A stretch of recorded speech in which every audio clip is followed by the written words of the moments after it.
My husband handed me divorce papers, his portion already completed. "If there's anything you don't like, feel free to cross it out," he said with a smirk that seemed to imply he couldn't possibly be wrong. Years later, I could never have imagined that the man I married, Tatum, after an office romance, would one day make me want to wipe that grin off his face. I'm Sally, a working wife married for 3 years now. We don't have children yet. Our marriage isn't great, but it's not terrible either. My husband isn't exactly controlling, but lately he's been lazy and doesn't contribute much. It's not unusual for both spouses to share chores, but my husband refuses to help out. He still insists that housework is women's work. Maybe it's because he lived with his parents for so long, but I think it's mostly because of his family's influence, especially his mother. When you marry someone, the type of mother-in-law you end up with can really shape your married life. It's like a lottery, and whether you get lucky or not with your mother-in-law can make a big difference. My luck? Well, it's like getting the same disappointing prize every time. "Sally, can't you make a decent meal?" Another miss today. My meeting ran late, and I got home late. So when I manage to leave on time, I do cook properly. What are you talking about? For a woman, taking care of the house is more important than work. It's common sense to have dinner ready when your husband gets home. I wish that kind of common sense had stayed in the 1950s. Every day after work, my mother-in-law is somehow always there. My husband gave her a spare key without consulting me, so she comes over every day. Now she comes over every day. She's always there before I arrive, but I'm too afraid to ask how early she starts settling in. Then, she spends her time finding faults around the house and bombards me with criticism and snide remarks as soon as I get home. Honestly, if Tatum keeps eating like this, it's going to ruin his health. That's why I cook when I can. Sigh, my poor son, stuck with such a disappointing wife. It's frustrating. She just brushes off everything I say like she's not even listening. And calling him my poor boy is just weird. If it happened occasionally, it might be bearable. But her coming over every single day like this is incredibly stressful. What's worse is how my husband just laughs it off and doesn't intervene. And if she's going to come over every day, the least she could do was pitch in with something. But no, she's quick to criticize and make sarcastic remarks, yet never lifts a finger to help. She takes portions of the dinner. Sometimes she even takes portions of the dinner I've prepared. I'm so tired. Well, I'll just take this takeaway then. Hold on. If you take that, we won't have anything for dinner. That's why I keep telling you to come home earlier and cook. But today, I couldn't stop making excuses. Just hurry up and cook for my dear son. I'm taking this. Oh, and I'll grab the strawberries from the fridge too. Bye now. Wait, you can't just take our dinner without asking. Even after our dinner was taken, my husband didn't say a word. I'm really getting annoyed, giving him an angry look, but he just keeps grinning foolishly. It's so frustrating. Why aren't you saying anything? When our dinner was taken? It's no big deal, just a little bit. It's not just a little, they took the whole thing. Then hurry up, huh? I'm really hungry. Hurry up and make dinner, will you? I was left speechless with anger and disbelief as my husband went to the living room and flopped down on the sofa. Oh, this is so infuriating. At least pay for the takeout. I was seething with anger, screaming in my mind, I'm fed up. I can't stand it anymore. I wanted to throw something at him, but I couldn't. I was too tired. I was too defeated. All I could do was collapse on the couch and cry, up with my mother-in-law showing up unannounced every day. But on the rare day she doesn't come, I feel uneasy. Why is that? When I got home from work, my mother-in-law was unusually absent. My husband, who should have been home before me, was also missing. Even though it should have been peaceful, I felt a sense of unease. The reason became clear the moment I opened the fridge. It was gone. The steak I had saved for a special occasion, bought on payday, was missing from the freezer where I had stored it. It was gone. There was only one possible explanation. I hurried out of the house, jumped on my bike, and pedaled as fast as I could while still being cautious. My destination was my in-laws' house, just a 7-minute bike ride away. Finally arriving there, Breathless from covering the distance in 5 minutes, I wasted no time. I pushed open the unlocked front door of their house and called out, but got no response. Yet I sensed someone inside. Knowing my mother-in-law often enters our home unannounced, I went in without hesitation. What I saw inside was shocking. There it was, my steak, the package emptied, and the remains lying on the table. Seeing it almost completely eaten, I couldn't help but scream. My in-laws, and strangely, my husband, looked at me in surprise. "Sally, what are you doing here? Why did you barge in like this?"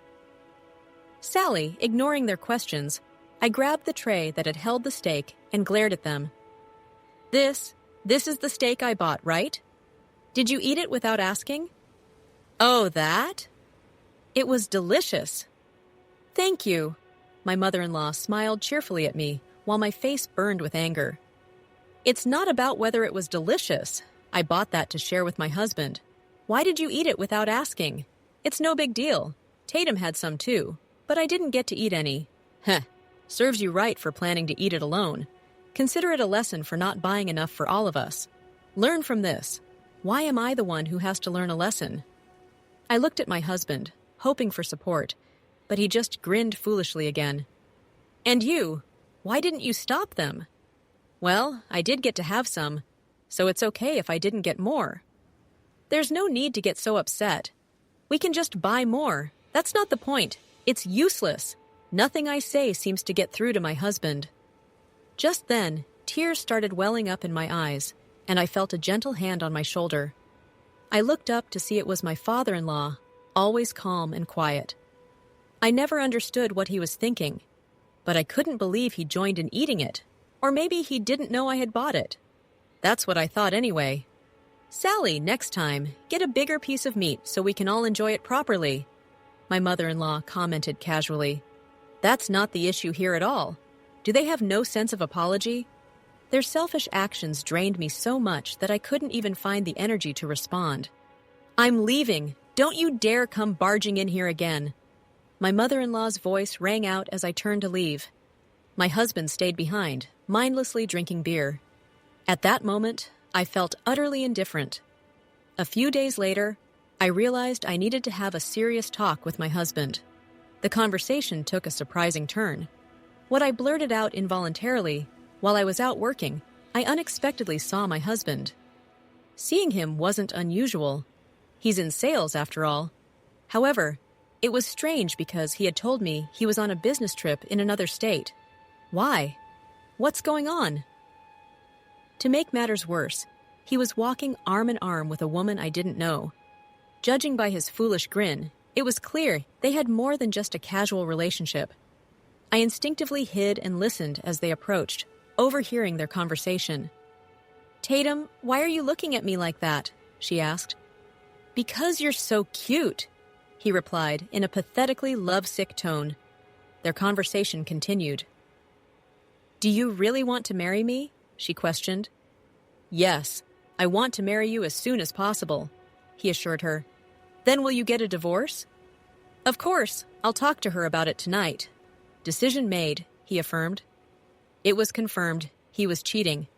In that moment, I felt no shock at all. Instead, I realized I had fallen completely out of love with him.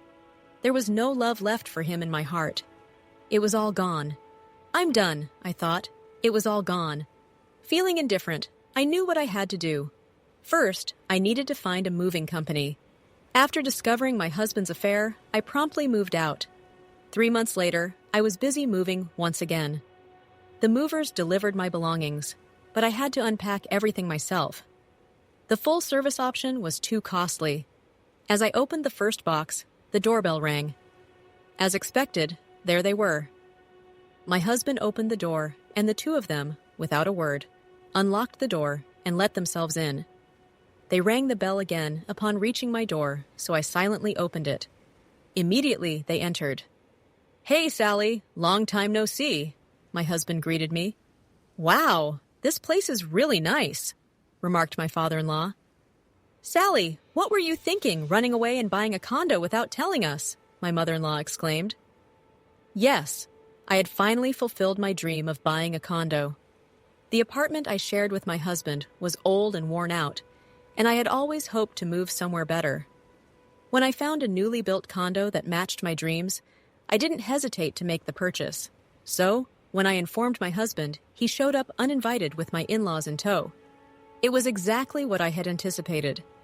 The three of them barged in without hesitation, but I quickly stood in front of them to block their path. Stop right there. Only residents are allowed beyond this point. What, Sally? What's gotten into you? That's harsh.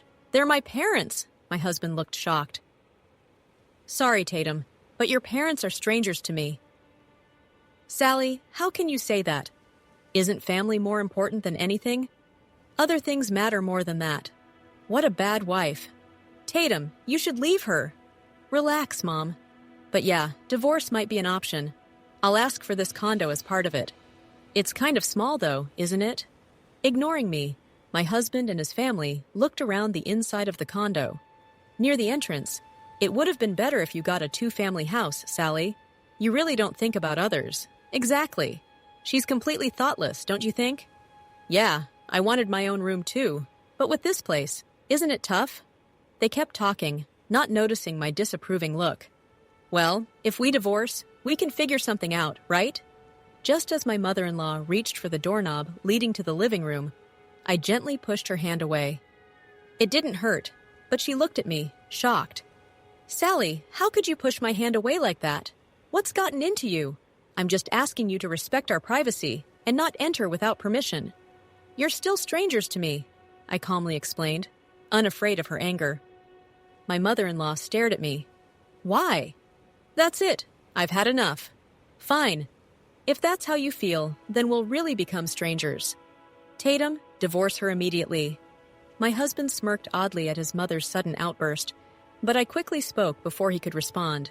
Don't worry, there's no need for that, I assured them. My husband looked bewildered. I don't understand, but I'm already single? What? How could you do that without telling me? My husband exclaimed in surprise. My mother-in-law joined in. Did you really do that? You can't just do whatever you want. Yeah, that's right. Filing for divorce without my consent is invalid. I'll take this to mediation, my father-in-law added, supporting my mother-in-law. But I had expected this. Oh, but Tatum was the one who prepared the divorce papers, huh? What are you talking about? Divorce papers? I have no idea. Oh, so you didn't prepare it?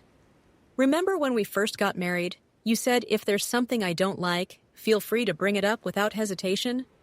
Oh yeah, now that you mention it. And that's when you finally remembered, right? My husband yelled, looking distressed.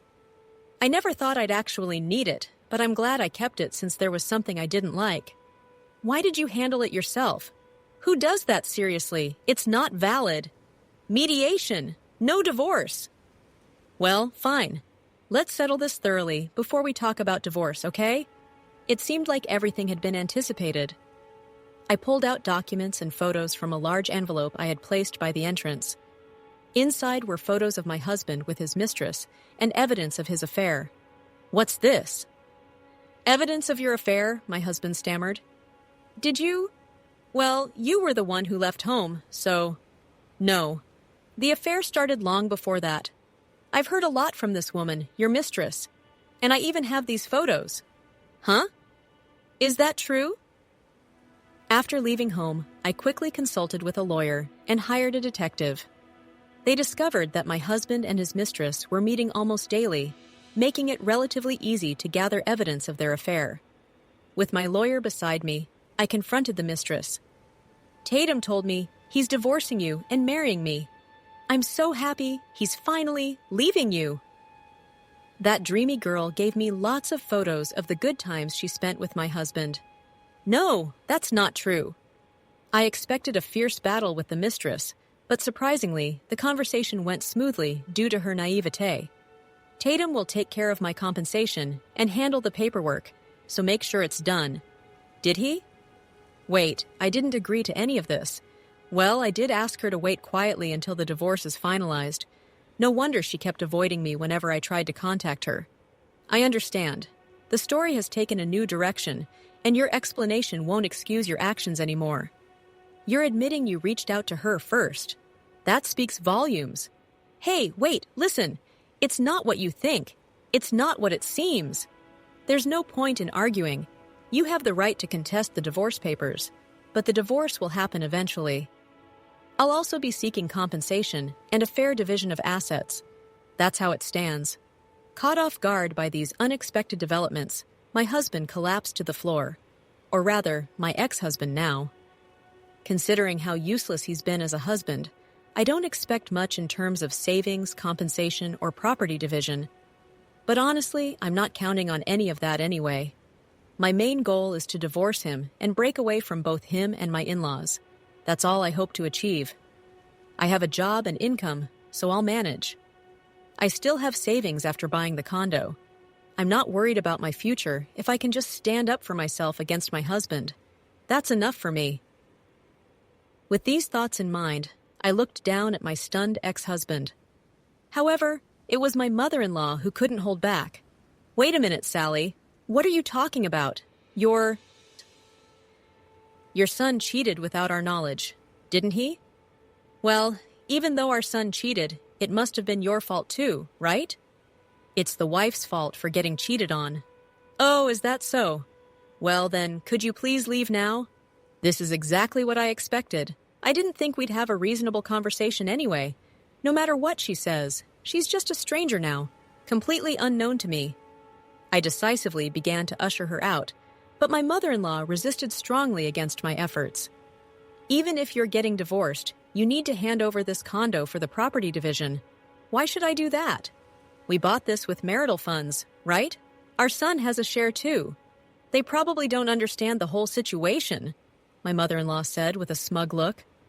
Well, if we had bought this condo with savings from our marriage, then that would be true. But unfortunately for you, that's not the case. I purchased this condo with money I had before we got married, so it's not marital property to divide. Really? Yes. My parents passed away shortly after I started working.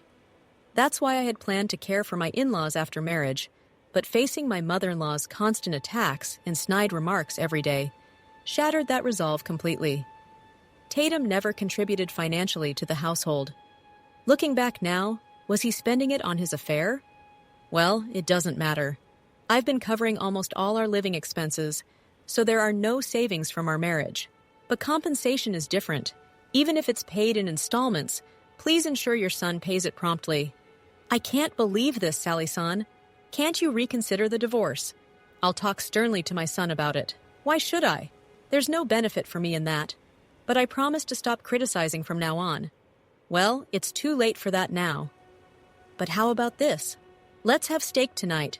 We'll treat ourselves to some high-quality meat. Do you have money for that? Well, do you have it? If you lend it to me, I'll go buy it. No way! There's no benefit for me. With a deep sigh, I calmly addressed the three pale-faced individuals. Please leave. Wait a moment. Let's talk. Please leave. Just buy the meat and go.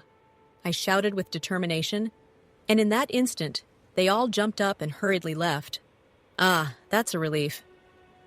Afterward, my ex-husband accepted the divorce without further resistance. Mentioning a lump sum compensation payment if he didn't agree seemed to make him realize the seriousness of the situation. His mistress was furious upon learning he wouldn't cover her share of the compensation. Well, my ex-husband felt comfortable because I was covering our living expenses, but his salary wasn't high to begin with. In fact, it was even lower than mine. Someone like him couldn't afford to pay compensation, even to his mistress. Even so, since she signed the documents, I'll make sure to collect the compensation I'm owed, I stated firmly and promptly.